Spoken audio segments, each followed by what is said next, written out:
মৰমৰ ছাত্ৰ-ছাত্ৰীসকল, তোমালোক সকলোকে অধ্যয়নজন আসাম ইউটিউব চেনেললৈ স্বাগতম জনাইছোঁ।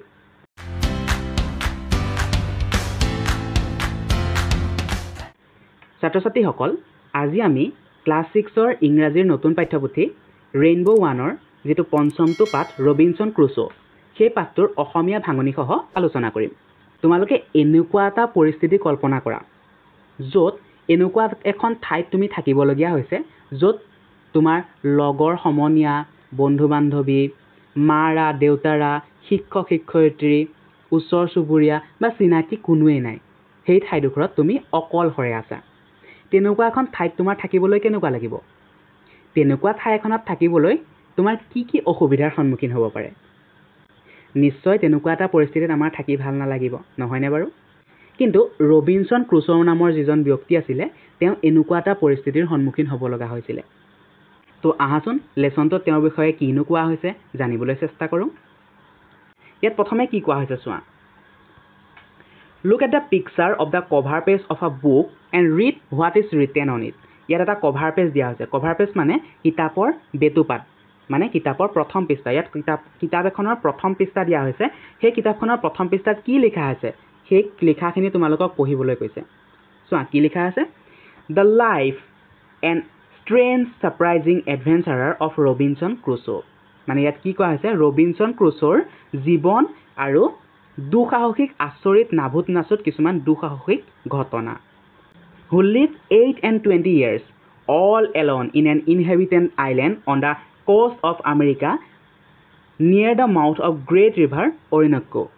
ইয়াত কি কোৱা হৈছে, Who lived 8 and 20 years, 28 বছৰ তেওঁ অকলে আছিলে। All alone in an uninhabited island, এটা সাগৰীয় দ্বীপত তেওঁ অকলশৰে কিমান বছৰ আছিলে কৈছে, 28 বছৰ আছিলে। ভাবাচোন 28 বছৰ তেওঁ অকলশৰে আছিলে। ক'ত কৈছে, কোষ্ট অফ আমেৰিকা, আমেৰিকাৰ এটা সাগৰীয় উপকূল অঞ্চলত। Near the mouth of the great river of Orinoco, মানে অৰিনক্কো নামৰ এখন নদীৰ যিটো মাউথ মানে মুখভাগত। এইখন হৈছে এখন কিতাপ আৰু ইয়াত কি লিখা আছে, ৰিটেন বাই হিমছেল্ফ, মানে তেওঁ নিজেই লিখিছে কিতাপখন। তো ইয়াত তলত তোমালোকক সুধিছে, নাও চে who the books is about and what is it about. তোমালোকক ক'বলৈ কৈছে যে কিতাপখন কাৰ বিষয়ে আছে আৰু কি কোৱা হৈছে কিতাপখনত। তো ইয়াত তোমালোকে দেখিছাই যে ৰবিনসন ক্ৰুছো নামটো দিয়া হৈছে। ৰবিনসন ক্ৰুছোৰ যি দুঃসাহসিক কাৰ্যক্ৰম, সেই দুঃসাহসিক ক্ৰিয়াৰ বিষয়ে এই কিতাপখনত উল্লেখ আছে। ঠিক আছে, আকৌ কৈছে, talk to your friend and find out if he or she has read any such books. If yes, tell the class what books or books your friends have read. মানে ফ্ৰেণ্ডৰ লগত কথা পাতিবলৈ কৈছে, তোমাৰ বন্ধুৰ লগত কথা পাতিবলৈ কৈছে যে তেওঁলোকে এনেকুৱা ধৰণৰ আন কিতাপ পঢ়িছে নেকি। যদি পঢ়িছে তেন্তে সেই কিতাপখনৰ বিষয়ে তোমালোকক ক্লাছত আলোচনা কৰিবলৈ কৈছে। তুমি এনেকুৱা ধৰণৰ কিতাপ পঢ়িছা নেকি? যদি পঢ়িছা কমেণ্টত জনোৱাচোন। So let's read about an adventurer Robinson Crusoe. Let's read what happened to him one day. Robinson Crusoe was an adventurer. Adventurer মানে হৈছে দুঃসাহসিক কাম কৰা ব্যক্তি। ৰবিনসন ক্ৰুছো হৈছে এজন দুঃসাহসিক কাম কৰা ব্যক্তি। He went on several voyages. Voice মানে কি? ভয়েজ মানে হৈছে সাগৰীয় যাত্ৰা। সাগৰত জাহাজৰ জৰিয়তে যাত্ৰা কৰা কি বুলি কোৱা হয়, ভয়েজ বুলি কোৱা হয়। He went on several voyages. তেওঁ বিভিন্ন ধৰণৰ বহুতো সাগৰীয় যাত্ৰা কৰিছিলে।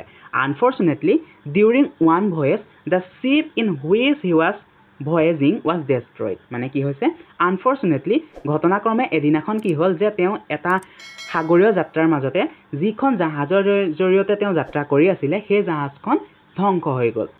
কিবা এটা প্ৰকাৰে জাহাজখন ধ্বংস হ'ল, হয়তো কিবা এক্সিডেণ্ট হ'ব পাৰে বা যিকোনো প্ৰকাৰে জাহাজখন ধ্বংস হৈ গ'ল। Luckily Robinson Crusoe reached an island safely. মানে ভাগ্যক্ৰমে তেওঁ কি হ'ল, এটা সাগৰীয় দ্বীপত, আইলেণ্ড মানে হৈছে দ্বীপ, এটা দ্বীপত নিৰাপদভাৱে উপস্থিত হ'লগৈ। হি স্পেণ্ড 28 years there. তাত তেওঁ কিমান বছৰ থাকিব লগা হ'ল, 28 বছৰ থাকিবলগীয়া হ'ল। এদিন দুদিন নহয়, 28 বছৰ থাকিবলগীয়া হ'ল। Surviving on that island was not less than an adventure for him.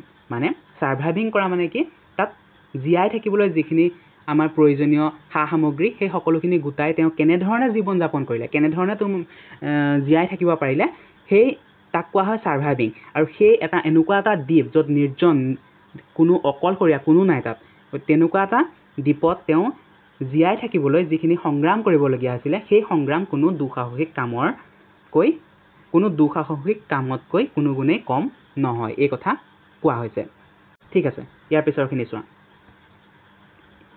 His days was eventful মানে কি ঘটনাপূৰ্ণ তেওঁ যি কেইটা দিন তাত আছিলে সেই প্ৰত্যেকটো দিনেই ঘটনাপূৰ্ণ মানে বিভিন্ন ধৰণৰ ঘটনা পৰিঘটনা হৈ আছিল He kept a journal and carefully note down almost everything he did and experienced there মানে তাত তেওঁ যিখিনি কাম কৰিছিলে আৰু যিখিনি অভিজ্ঞতা অৰ্জন কৰিছিলে সেই সকলোখিনি তেওঁ কি কৰিছিলে এখন জাৰ্নেলত নোট ডাউন কৰি ৰাখিছিলে জাৰ্নেল মানে এনেকুৱা এখন ডায়েৰী যিখনত সকলো কথা তেওঁ লিখি ৰাখিছিলে এইখিনিকে বুজি পালা Here is an account of the event of one day from his journal.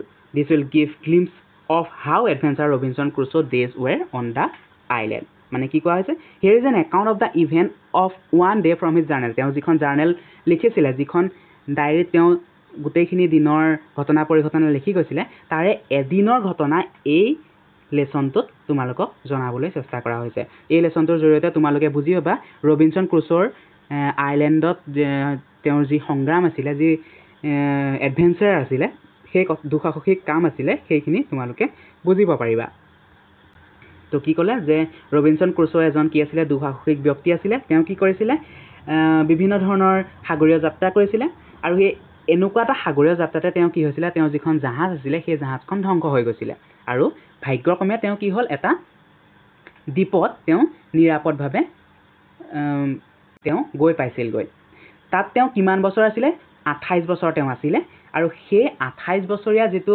যাত্ৰা সেই 28 বছৰীয়া যাত্ৰাটোত তেওঁ দ্বীপটোত কেনে ধৰণে কটাইছিল তেওঁ সংগ্ৰাম কেনেকুৱা আছিল এই সকলোখিনি কথা তেওঁ কি কৰিছিল এখন ডায়েৰীত তেওঁ লিখি গৈছিল সেই ডায়েৰীখনৰ এটা দিনৰ ঘটনা এই পাঠটোত তোমালোকক ক'বলৈ যত্ন কৰিছে ঠিক আছে তো প্ৰথমতে আমি পঢ়ি লওঁ আহা কি কোৱা হৈছে ইয়াৰ পিছৰখিনি যিখিনি কথা হ'ব এইখিনি কথা ডায়েৰীৰ পৰা আনিছে গতিকে তেওঁ আই ওয়াজ কৈছে দেখিছেনে মানে ৰবিনসন ক্ৰুছো এই কথাখিনি কৈ আছে ঠিক আছে I was at the entrance into my cave. All of a sudden, I was shocked by something frightening. I looked around and saw a piece of art from the roof, the cave, and the edge of the hill coming towards me. So, paragraphot ki koa hoise? I was at the entrance into my cave. Moi mor guhatur honmukh bhagor asilu. All of a sudden, I was shocked by something frightening. All of a sudden মানে কি হঠাতে I was shocked by something frightening.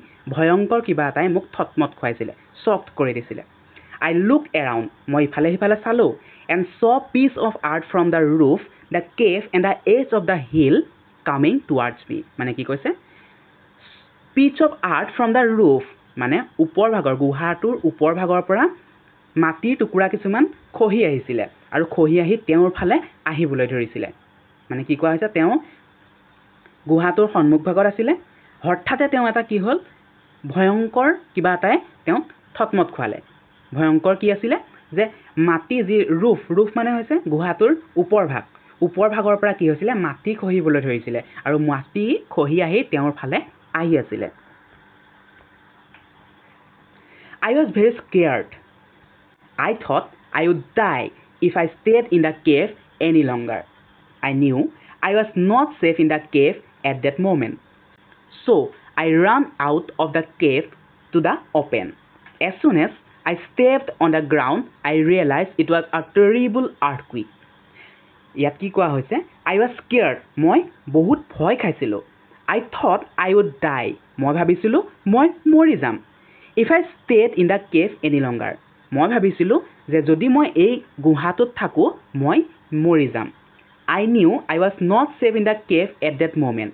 মই এই মুহূৰ্তত মই জানিছিলো মই এই মুহূৰ্তত ইয়াত বা গুহাটোত সেফ নহয় নিৰাপদ নহয় so I ran out of the cave to the open কি কৰিছিল তেওঁ তেতিয়া সেই কাৰণে মই কি কৰিছিলো গুহাটোৰ পৰা গুচি গৈছিলো গুহাটোৰ পৰা দৌৰি আঁতৰি আহিছিলো as soon as I stepped on the ground মই যেতিয়াই মাটিত খোজ দিছিলো I realized মই অনুভৱ কৰিছিলো it was a terrible earthquake মানে কি earthquake মানে হৈছে ভূমিকম্প I realized it was terrible earthquake মই তেতিয়া অনুভৱ কৰিছিলো যে এইটো এটা ভয়ংকৰ কি ভূমিকম্প এতিয়া তোমালোকে বুজি পালা তেওঁ দিনটো কেনে ধৰণে হৈছিল তেওঁ কি কৰিছিল তেওঁ গুহাটোৰ সন্মুখ ভাগত যেতিয়া আছিল তেওঁ কি কৰিছিল হঠাতে এটা কিবা এটা ভয়ংকৰ শব্দই তেওঁক মানে ভয় খুৱাইছিলে তেতিয়া কি হৈছিলে যিটো গুহাৰ ওপৰৰ মাটিখিনি খহি আহি তেওঁৰ ফালে আহিব ধৰিছিলে তেওঁ তেতিয়া বহুত ভয় খাইছিলে তেওঁ ভাবিছিলে কি যদি তেওঁ সেই গুহাটোৰ ভিতৰত থাকে তেওঁ মৃত্যুবৰণ কৰিব সেই গুহাটোত তেওঁ নিৰাপদ নহয় সেইবাবে তেওঁ দৌৰি ওলাই আহিছিলে আৰু যেতিয়াই তেওঁ মাটিত খোজ দিছিলে তেতিয়াই তেওঁ অনুভৱ কৰিছিলে যে এইটো এটা ভয়ংকৰ ভূমিকম্প এটা ডাঙৰ মানে ভূমিকম্প তাৰ নেক্সট পেৰাগ্ৰাফটো চোৱা The ground that I was standing on the shocked terribly. মই য'ত থিয় হৈ আছিলোঁ সেই মাটিডোখৰ বহুত জোৰকৈ লৰিবলৈ বা কঁপনি ধৰিছিল ভূমিকম্প আহিলে কি হয় ভূমিকম্প আহিলে মাটিবোৰ কেনেধৰণে কঁপে দেখিছা তোমালোকে ঠিক তেনেধৰণে তাত বহুত ডাঙৰকৈ মানে মাটিবোৰ লৰিবলৈ ধৰিছিল I dropped on the ground on my knees and hands মানে কি কৰিছিলে তেওঁ I dropped on the ground মই মাটিত কেনেধৰণে knees মানে হৈছে আঁঠু আৰু hands মানে হৈছে হাত আঁঠু আৰু হাতৰ সহায়ত মই মাটিত বহি দিছিলোঁ ইয়া দেখিছানে এই ফটোখনত তোমালোকে দেখিছা আঁঠু আৰু হাতৰ সহায়ত তেওঁ কি কৰিছে মাটিত বহি দিছে The violent motion of the earth made my stomach sick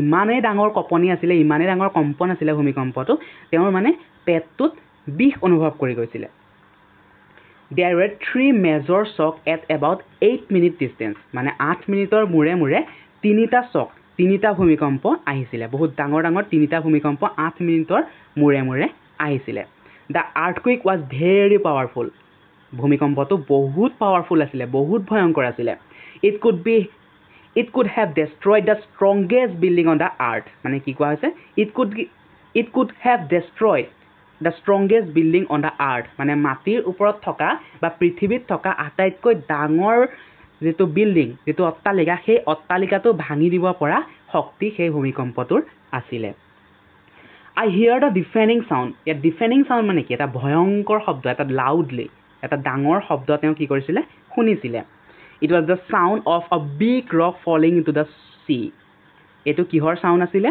It was the sound of big rock মানে হৈছে ডাঙৰ শিল এটা ডাঙৰ শিল ক'ত পৰি গৈছিলে সাগৰত পৰি যোৱাৰ শব্দ আছিলে I looked towards the sea মই সাগৰখনৰ ফালে চাইছিলোঁ The sea was becoming fearful মানে সাগৰখন বহুত ভয়ংকৰ হৈ গৈছিলে I knew it was because of the earthquake মই জানিছিলোঁ এই ভয়ংকৰ কিহৰ বাবে হৈছিলে সেই আৰ্থকুইকটোৰ বাবে হৈছিলে সেই ভূমিকম্পটোৰ বাবে সাগৰখন দেখিবলৈ এনে ধৰণৰ ভয়ংকৰ হৈ পৰিছিলে The tremors were stronger tremors মানে হৈছে কঁপনি বা কম্পন সেই কম্পনটো বহুত ষ্ট্ৰংগাৰ আছিল বহুত শক্তিশালী আছিল under the sea then on the surface মানে কি কোৱা আছিল মাটিৰ ওপৰত যেটো কম্পন আছিল তাতকৈ সাগৰৰ তলত বহুত ডাঙৰ কম্পন আছিল মাটিৰ ওপৰত কৈও মানে সাগৰৰ তলত সেই কম্পনটো বহুত শক্তিশালী আছিল The sea appeared angry and violent সাগৰখন দেখাত কেনেকুৱা হৈ পৰিছিল angry খঙাল and violent হিংসাত্মক হৈ পৰিছিল At the same time একে সময়তে the sky was covered with black clouds সেই একে সময়তে কি হৈছিল আকাশখন ক'লা ডাৱৰেৰে আৱৰি ধৰিছিল The wind started to blow and grew little by little to become a strong hurricane বতাহ এজাক আহিছিল সেই বতাহজাক লাহে লাহে বলি লাহে ডাঙৰ হৈ গৈছিল আৰু সেই ডাঙৰ হৈ এটা হাৰিকেনৰ ৰূপ লৈছিল হাৰিকেন মানে বৃহৎ ধুমুহা এটা ধুমুহাৰ নাম হাৰিকেন বহুত ডাঙৰ ধুমুহা এটা হৈ পৰিছিল all of sudden হঠাতে the sea was covered with foam মানে কি ফেন বাবল সাগৰত কিছুমান বাবল উঠা নাই কিছুমান ফেন হৈ গৈছিল গোটেই সাগৰখন কেনেকুৱা হৈ গৈছিল ফেনেৰে কভাৰ্ড হৈ গৈছিল ফেনেৰে উপচি পৰিছিল The shore was overflowed shore মানে হৈছে উপকূল বা দাঁতিকাষৰীয়া অঞ্চলবোৰ কি হৈ গৈছিল overflowed হৈ গৈছিল overflowed মানে পানীৰে overflowed হৈ গৈছিল and the trees were uprooted in a horrifying manner ভয়ংকৰভাৱে কি হৈছিল গছগছনিবোৰ উভাল খাই পৰিছিল What a fearful sight it was কিমান যে ভয়ংকৰ দৃশ্য আছিল এখিনি গুটেখিনি যেহেতু ৰবিনসন ক্ৰুছোৱে কৈ আছে গতিকে ইয়াত কি কৰিছে এটা অনুভৱ সোমাই আছে What a fearful sight it was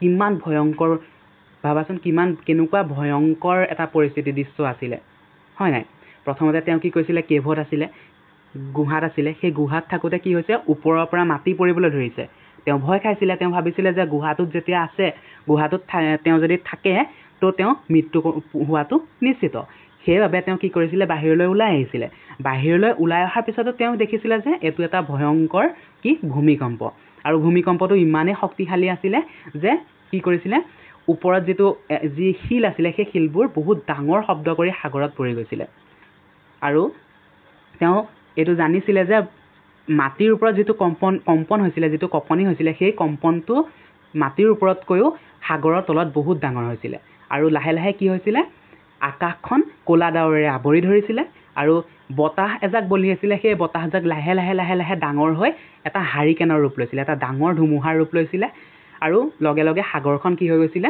ফেনেৰে উপচি পৰিছিলে কেনেকুৱা এটা ভয়ংকৰ দৃশ্য হৈছে এতিয়া নেক্সট পেৰাগ্ৰাফটো চোৱা the storm weekend after a few hours মানে অলপ কেইঘণ্টামানৰ পিছত কি হৈছিলে যিটো ষ্ট্ৰম আহিছিলে যিটো ধুমুহা আহিছিলে সেইটো লাহে লাহে কমিবলৈ ধৰিলে but that did not bring me any relief as it started to rain heavily মানে কি হ'ল তেতিয়া এই যিটো ষ্ট্ৰম আহিছিলে সেইটো লাহে লাহে কমিলে কিন্তু সেইটোৱে তেওঁক ৰিলিফ দিয়া নাছিলে তাৰ লগে লগে কি হ'ল এজাক হেভি ৰেইন আহিলে বহুত ডাঙৰ বৰষুণ আহিলে I went in and sat down in my tent মানে কি কৰিছিলে তেওঁ গুচি গৈছিলে সেই ঠাইৰ পৰা আৰু টেণ্টৰ ভিতৰলৈ গৈছিলে it was raining heavier than before মানে লাহে লাহে আগতকৈ বৰষুণজাক ডাঙৰ হ'বলৈ ধৰিছিলে I decided to go' to the cave সেইবাবে টেণ্টৰ পৰা তেওঁ কি কৰিছিলে গুহাটোলৈ যাবলৈ সিদ্ধান্ত লৈছিলে I sat in the cave continuously মই বহুত সময় ধৰি কি কৰিছিলোঁ গুহাটোত বহি আছিলোঁ দেৰ ৱাজ ন' মোৰ শ্বক তেতিয়া কোনো ধৰণৰ আৰু কঁপনি বা ভূমিকম্প হোৱা নাছিলে আই ফেল ছেফ মই নিৰাপদ বুলি ভাবি লৈছিলোঁ আই ট'ল্ড মাই চেল্ফ মই নিজকে নিজে কৈছিলোঁ what N adventure I head today কি যে দিন আছিল আজি কিমান এটা দুঃসাহসিক দিন আছিল আজি I must celebrate my survival of the day মানে সেই দিনাখনৰ যে মই বাচি গ'লোঁ সেইদিনাখন যে মই জীয়াব পাৰিলোঁ বা নিৰাপদে জীয়াই থাকিব পাৰিলোঁ মৃত্যুবৰণ নকৰিলোঁ সেইবাবে মই কি কৰিছিলোঁ চেলিব্ৰেট কৰিছিলোঁ মোৰ দিনটো দেখিছানে তেওঁ কিমান সংগ্ৰাম কৰিবলগীয়া হৈছিলে আৰু এই সংগ্ৰাম প্ৰত্যেক দিনাই আছিলে তেওঁ 28টা বছৰৰ প্ৰত্যেক দিনাই তেনেকুৱা ধৰণৰ সংগ্ৰাম ইটোৰ পিছত সিটো আহি আছিলে আৰু তেওঁ কি কৰিছিলে প্ৰত্যেকটো সংগ্ৰাম ছাৰ্ভাইভ কৰিব পাৰিছিলে it was indeed N adventure এইটো কি আছিলে এটা দুঃসাহসিক কাম আছিলে N adventure of very different kind এইটো বহুত বেলেগ ধৰণৰ দুঃসাহসিক কাম আছিলে বুজি পালা লেচনটো নিশ্চয় তোমালোকে লেচনটো পঢ়ি ভাল পালা ৰবিনছন ক্ৰুছৰ বিষয়ে যি তেওঁ দুঃসাহসিক অভিযান আছিলে অভিযান নহয় আচলতে তেওঁ এটা পৰিস্থিতিত পৰি 28 বছৰ এটা দ্বীপত অকলশৰীয়াকৈ থাকিবলগীয়া হৈছিলে চ' তেওঁ কেনেকুৱা ধৰণৰ সংগ্ৰাম কৰিবলগীয়া হৈছিলে এই সকলোখিনি কথা তেওঁ এখন ডায়েৰীত লিখিছিলে আৰু সেই ডায়েৰীখনৰ এটা দিন এই লেচনটোত তোমালোকক দিয়া হৈছে লেচনটো পঢ়ি গম পাইছা এদিনতে তেওঁ এনেকুৱা ধৰণৰ বিপদ আহিছে প্ৰত্যেক দিনা 28 বছৰৰ প্ৰত্যেক দিনাই তেওঁ এনেকুৱা ধৰণৰ বিপদৰ সন্মুখীন হ'ব লগা হৈছিলে ইয়াত যিখিনি এক্টিভিটিজ আছে যিখিনি কুৱেশ্যন এনচাৰ আছে নেক্সট ভিডিঅ'টোত মই আলোচনা কৰিম আৰু সেই কুৱেশ্যন এনচাৰখিনিৰ PDF যদি তোমালোকক লাগে তেন্তে তোমালোকে মোৰ হোৱাটছআপ চেনেল আছে সেই হোৱাটছআপ চেনেলটোত ফ'ল' কৰি ল'বা বা টেলিগ্ৰাম এটা চেনেল আছে সেই টেলিগ্ৰাম চেনেলতো জইন কৰিব পাৰিবা দুয়োটাতে এই যিখিনি নোটছ সেই নোটছখিনিৰ PDF প্ৰভাইড কৰিম ঠিক আছে এইটোৱে আছিল আজিৰ লেচনটো থেংক ইউ